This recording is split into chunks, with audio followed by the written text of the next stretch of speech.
کیا آپ چاہتے ہیں کہ ہمیں نماز کی اہمیت معلوم ہو اور ہم نماز کی عادت اپنا کر اپنی روزانہ کی پریشانیوں سے چھٹکارا حاصل کر سکیں؟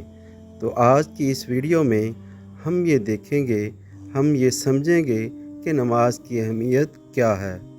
اللہ تعالیٰ کا حکم ہے کہ نماز بے حیائی اور برے کاموں سے روکتی ہے، اور دوسری جگہ اللہ رب العزت کا حکم ہے کہ نماز مسلمانوں پر فرض کر دی گئی ہے۔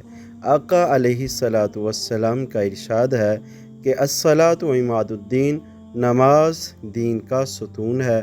نماز کے اندر اگر ہم خشوع و خضوع کے ساتھ نماز کو ادا کریں گے، ہماری تمام کی تمام پریشانیاں ختم ہو سکتی ہیں۔